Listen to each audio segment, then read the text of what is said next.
Welcome into your PFF prospect profile. Today it's all about quarterback Josh Allen from Wyoming. Sam, we've got all sorts of opinions on Josh Allen. I think we've been battling people back and forth throughout the draft season. So many people in the NFL love him, and rightfully so, because the tools jump off the charts. I mean, we're talking 6'5", cannon for an arm. Will make some spectacular plays outside the pocket, but there's so many questions about his on-field performance. What are your high-level thoughts on Allen? I think he is what people wanted Christian Hackenberg to be a couple of years ago. He is a quarterback with all the tools, like you just said, but the play down to down just isn't there. There's too much inconsistency, there's too much inaccuracy, and really what you're looking at is a guy that has a lot of high-end potential plays, and you're hoping that he can eradicate all the bad. Let me just clarify too, because we were detractors of Hackenberg a couple years ago. We were very vocal that, look, we had 3 years of grading on Hackenberg, all of which was well below what we thought could project to the NFL level. So we called Hackenberg an undraftable prospect. That was your famous article that's been circulating for a few years now. Allen's much better than that. So he's had at least 1 year of really good success. 2016, 84.7 grade. I'm reading this straight from the PFF Draft Guide, all a part of PFF Edge. So he's had 1 year of success, but 2017, his most recent season, took a huge step back from a production standpoint, where I think all of his negatives kind of came to the forefront this past year. The inaccuracy, the inability to maybe process information quickly enough, just doesn't want to sit in the pocket and go through progressions. He actually had the highest percentage of plays outside the pocket out of the top 6 quarterbacks in this draft. We're talking about a guy who's a little bit better making plays off the cuff than he is within structure. Yeah, the difference is Hackenberg didn't even have the tools. He was a bad quarterback who didn't have a cannon for an arm, didn't have the same giant stature that Josh Allen had, didn't have the collection of tools that would even allow him to be successful in spite of bad play if he developed. Josh Allen at least has the tools. Those are definitely there. It is unquestionable that he has the strongest arm in this draft class. He has an absolute howitzer attached to his shoulder, and that entices people. It draws people in and makes them think about what he could become. But to me, he's an IKEA quarterback. There's a big box there, and inside are all the components you need to create this franchise quarterback, but you're going to have to build it. You're going to have to put it together yourself, and I don't know if the instruction manual does you a lot of good. It's in a foreign language. It's not helpful. You paint beautiful pictures, by the way. You're going to have to create this quarterback from scratch, and that's a tough thing for NFL teams to do. Can we just compare that to are there already some ready-built quarterbacks in this draft? I mean, yes. The top 3 guys that we think are better than the next tier of quarterbacks, Baker Mayfield, Sam Darnold, Josh Rosen, they're already better quarterbacks than Josh Allen. So this philosophical discussion on what is upside, what is potential. What are the odds that Josh Allen, or when does he even become better than those guys, right? Baker Mayfield, Sam Darnold, Josh Rosen, they're more accurate. They already make better decisions. They already make more plays down the field than Josh Allen on a consistent basis. Where do those intersect? Because I feel like so many people look at this cannon for an arm and think, he's got the basic tools. I'll teach him accuracy and footwork and all these other things. That's the crazy thing about all of this is, even if you manage to successfully assemble this quarterback box that you bought, the absolute best case scenario is you might end up with a guy who's a little bit worse than Baker Mayfield.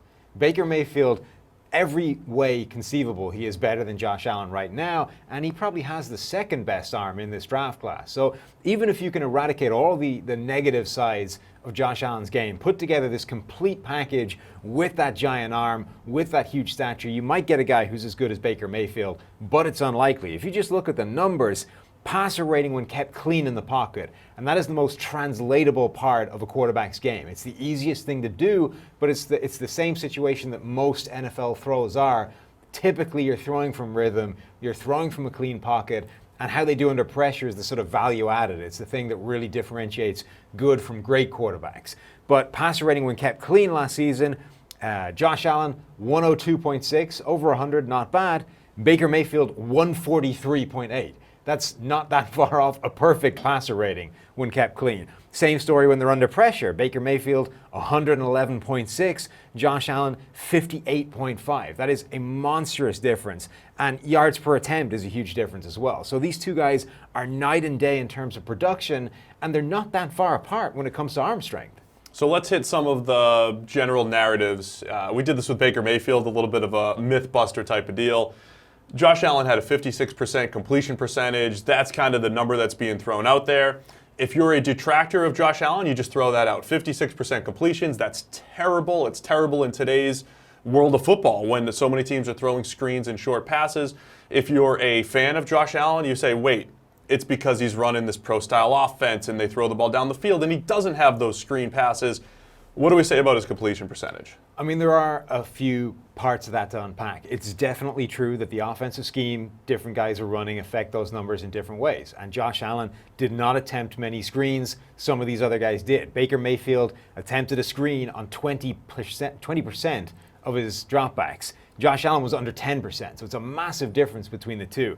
But if you look at just the incompletions they threw that were on the quarterback drawn incompletions, Josh Allen was 20.6%, Baker Mayfield was under 10%. So that's all overthrows, underthrows, behind the receiver. Any reason the ball falls incomplete that is on the quarterback, essentially missing his intended target in some way, shape, or form, Josh Allen was more than twice the number of Baker Mayfield. The other thing is the drops.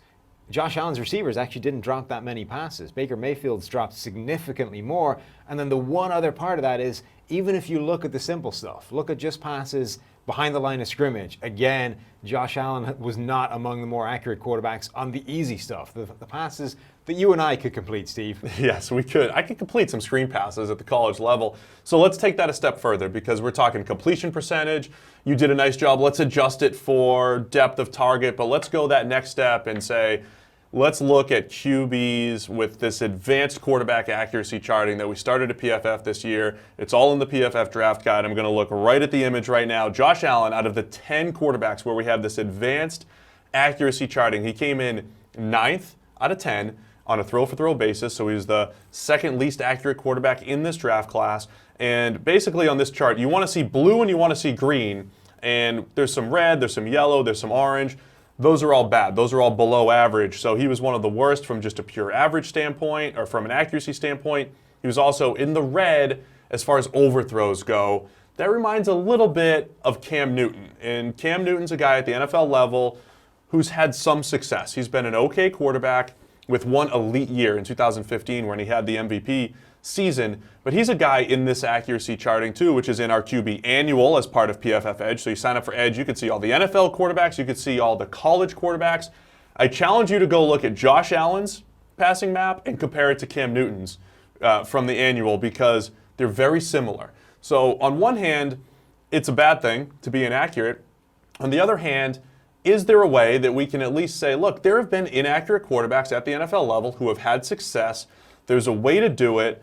There's a trump card here because Allen has that cannon and athleticism. Yeah, Cam Newton is a good comp and Carson Wentz is a good comp. And I actually compared Carson Wentz to Cam Newton when he was coming out for the same reasons. They are two of the more inaccurate quarterbacks in the NFL. Last season, both of them ranked in the bottom 3 quarterbacks in terms of adjusted completion percentage. So you take out drops, throwaway, spikes, all that kind of thing. You look at their true completion percentage, and those guys were among the bottom. But Carson Wentz was absolutely dominant on third downs, the money downs. He was making those big plays happen.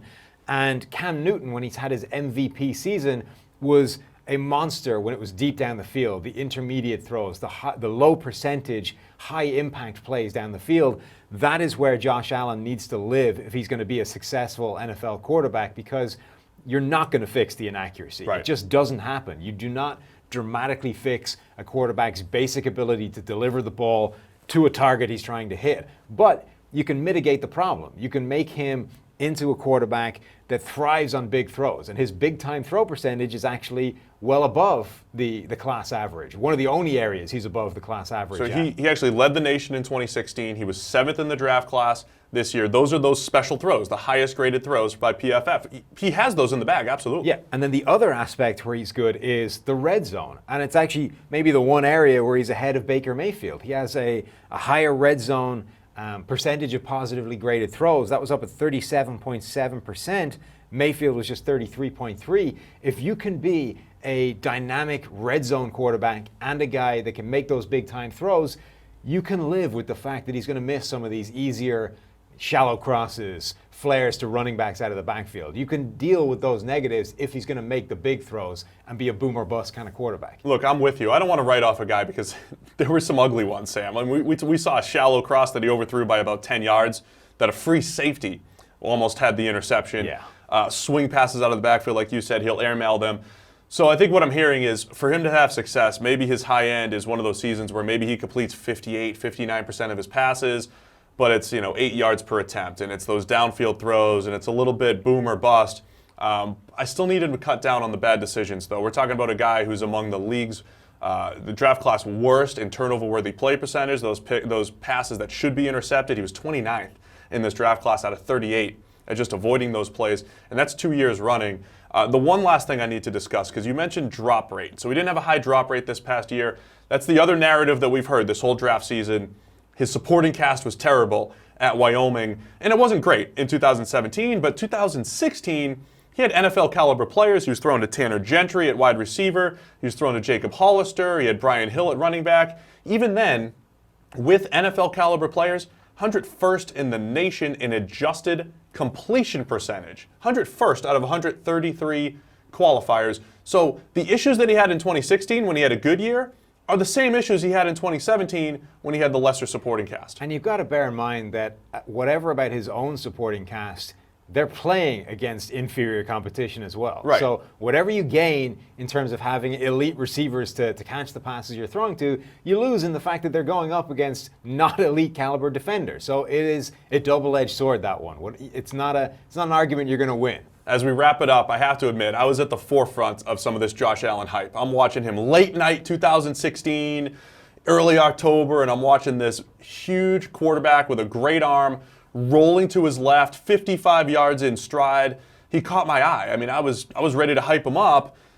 So I hate tearing him down because, it went from here's this intriguing prospect to here's this guy getting #1 overall hype. And I just thought that was too much. So I love the special plays he's capable of making, but playing quarterback in the NFL is about consistency. It's about throw for throw, accuracy and decision making. He's just not there yet. So I think when you look at Allen versus the other quarterbacks, we've given you a path to success for Allen.